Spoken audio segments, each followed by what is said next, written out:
Well, earlier this week, the National Urban League released its annual report on the state of Black America and is calling their findings grim. The group's Equality Index found the median household income for black people is about $20,000 less than that of white people. Using census data, the National Urban League also found that black people were twice as likely to be denied a mortgage loan compared to white people. And earlier today, I spoke with leaders at the Indianapolis Urban League about the findings. And let's welcome in Mark Russell and Tony Mason with the Indianapolis Urban League now. Gentlemen, good to see you. Thank you for taking some time. Thank you for joining us. So as you very well know, the National Urban League describes the current state of Black America as grim.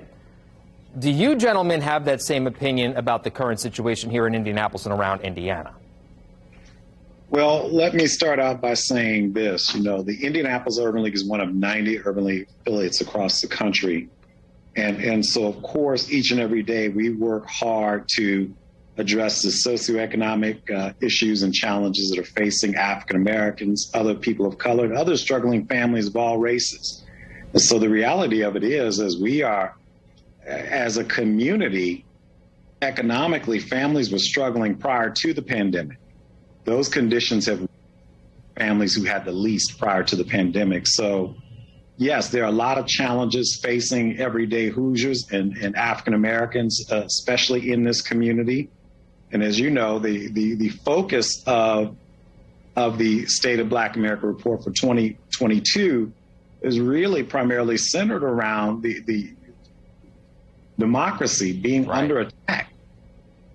And yes, it does come with a dose of sad reality around socioeconomic statistics and factors, but the reality of it is we're looking at democracy being under attack, and really this underlying notion of people pushing for what would appear to be autocratic rule.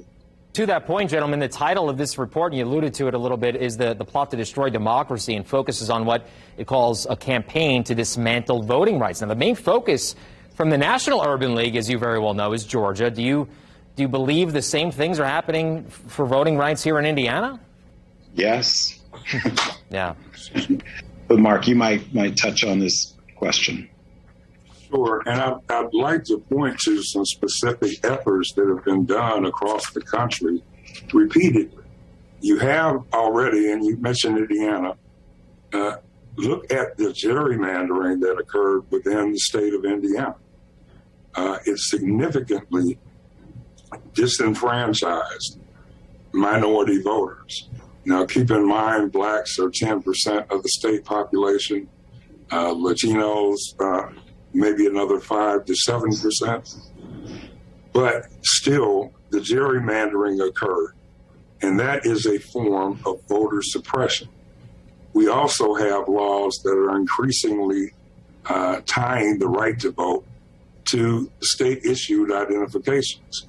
Now, for a number of reasons, a lot of people don't have state IDs. It may be age, it may be income, but tying the right to exercise your vote to an ID is also a discriminatory act of intimidation, and it's viewed by many as a form of election sabotage.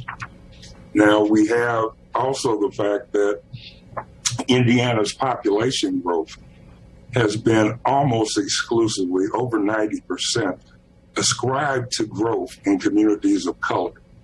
And yet you see a diminution of their representation. So yes, this is happening in Indiana. It's being done Hoosier polite, but it is still occurring. So have we taken a step back, gentlemen, in equality and equity for Black Americans in the United States?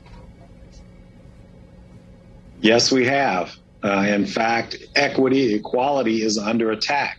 You know, as Mark mentioned, all of the proposed legislation and all the conversation around CRT and the misinformation around it is just that.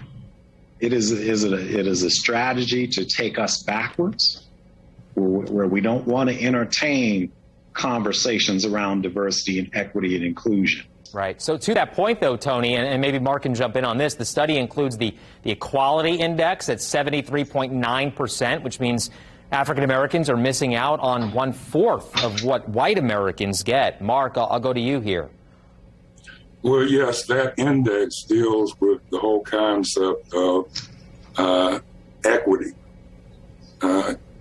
There's a big difference between equality and equity. So, for example, if you're in a 100-yard race and you're disabled and you don't have the ability to run, there's starting at the same start-finish line may be equal, but it's not equitable. So what we have to look at are the many factors that impact upon achieving true equity, as well as equality. And that's where that index helps us visualize and indeed factualize where those deficits are occurring. Gentlemen, it's a fascinating conversation that I'm sure we could spend more than an hour on. Unfortunately, we only have a certain amount of time tonight to talk about it. We'll have much more on WishTV.com. Tony, Mark, always good to see you. Thank you for joining us tonight. Thank you. Thanks for having us.